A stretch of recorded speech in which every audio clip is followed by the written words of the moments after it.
Good morning. It's 2 days before New Year's. It's December 30th. And yesterday I just saw the rerun of the fight between Andrew Tate and Chase. And Andrew Tate got his ass handed to him. Uh, it was fucking lit. But I love the spirit. I love the fact that he's defending his honor. It's obviously not a fair fight. Andrew Tate is old as fuck, but Chase is still young and is still in his peak. So, but Andrew Tate, he looks great. He looks in shape. He looks fit as fuck, and it's just he's not fast. He's slow and weak also. But Chase is still youthful. He has power, undeniable power. He has the right posture. Of course, he has the right. He has strength in his arms and his punches, and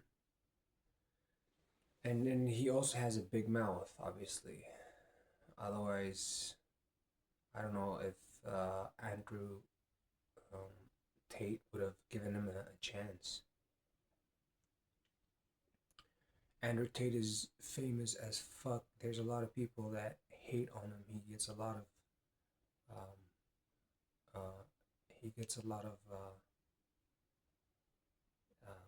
hatred from from the media, from feminist men and other feminist women. I'm not sure, not so much the women don't really.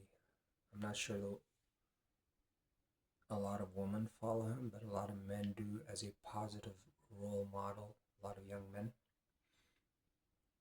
and just the way that everything went from the beginning, preparation for the fight, to after what happened after the fight, it was just such an example of how to be the dominant male role model. So what he did was when he was being challenged and he was talked down to talk. Chase was talking shit against him. He wasn't trying to engage. He wasn't trying to lower his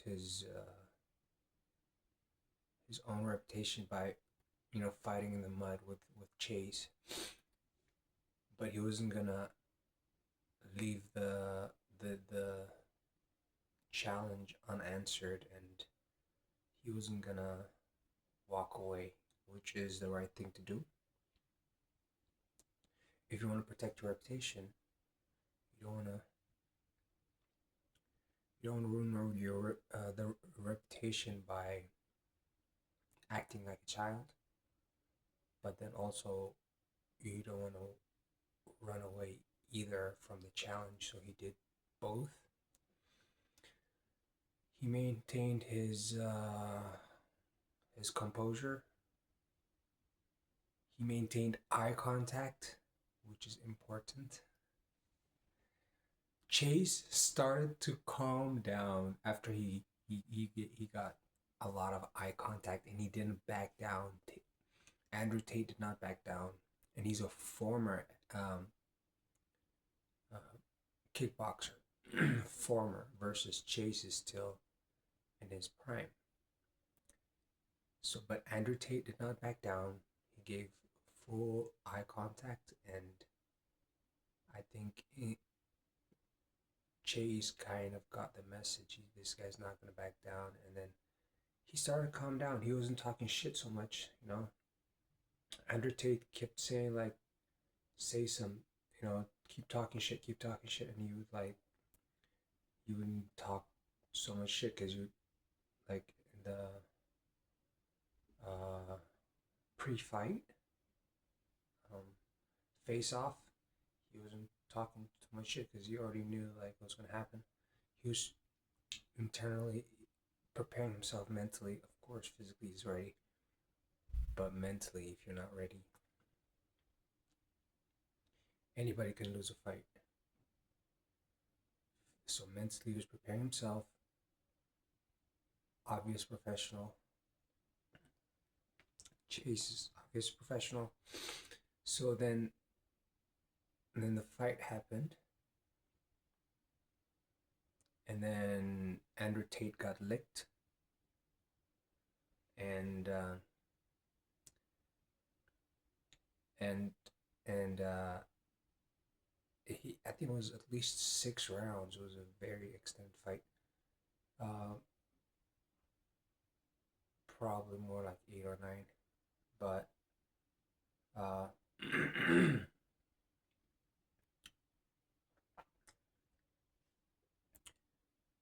it was so Chase ended up winning, but it was not a win, a knockout win. It, I think it was a win based on points, and so Andrew Tate, you know, gave it a good swing. He he he put himself out there. He protected his reputation. He still showed that he's the man. Somebody came for his throne, and he defended his throne as a man should. He showed why he's respected by young men, why he's an example for young men, and why he deserves his position. He just because he lost the fight doesn't mean that you know he doesn't benefit from the way that he defended his position. A lot of former fighters like they don't they don't protect their reputation like Andrew Tate does. Um, I can think of some like Mike Tyson, but Mike Tyson still talks shit and acts like the king. Um, Muhammad Ali, same thing, but they don't protect. I don't. I haven't. I haven't seen like anybody like challenge them in the ring after they're already retired, already old. But Andrew Tate did a great job, and he still showed that he didn't lose. He didn't lose his touch, and so Chase won, and then Andrew Tate after he lost, he went to Chase to give him a hug and congratulate him, and then Chase kind of kind of almost broke down and talked about how he respected and loved Andrew Tate. It's usually opponents, they make peace after a fight, but that was far above and beyond normally. He showed that this man, Andrew Tate, like he's a real man, that he deserves respect and love. Uh, he talked about how there was a time in his boxing career where he was suicidal, and Andrew Tate helped him get out of that mindset and help him be confident. And it's just so beautiful that it ended that way. And the fight was right after the fight. It was not like days after the fight. It was right after the fight, right in the ring. He said so many good positive words about Andrew Tate, and it was just so heartwarming after know, I'm sure, which is a heart wrenching fight for those who are fans of Andrew Tate, and he kind of gave it such a nice spin at the end by talking about how he respected and loved Andrew Tate. It was so, it's so, it's so, it's so inspirational. It's almost hard to make up from scratch. It was amazing. This makes me want to follow Andrew Tate more. This makes me want to learn more about him, about the way he teaches young men, his philosophy, about self-improvement and relationships. I'm already following other teachers like Hamza and Coach Kyle, but Andrew Tate obviously showed that he is the man and he's the coach who my coaches are following. So I know a lot about his businesses and the way he uh, achieved his financial success and popularity. But this was just such a nice touch. It could have easily been the downfall of a lesser man, but I think this has helped Andrew Tate in many ways. Andrew Tate has been through a lot of challenges. As I said before, a lot of hate uh, by the main media, but it didn't break him. It actually, well, he did get kicked out of social media and things like that. He financially suffered a lot, but it didn't break his composure because in the end, it's not about money. It's about um, putting on the crown and keeping the crown, and even if no one sees the crown, and it's as long as you yourself have, you know, certainty about your identity. I think that's what matters most. Who you are, and yeah, I I have an invisible crown myself. I have an invisible crown. No one can see it, but I know it's there. I see it in my third eye. So just my identity of who I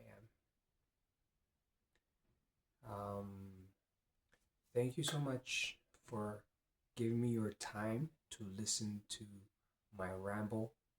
And if you'd like to encourage me to push more videos out for your entertainment, please like and subscribe and leave a comment. Just let me know the the good, the bad, or any suggestions that you might have about my video. And if you'd like to watch then another video of mine, please click the link below, um, and you'll be directed towards my next video. Do the hard thing, especially when you don't want to.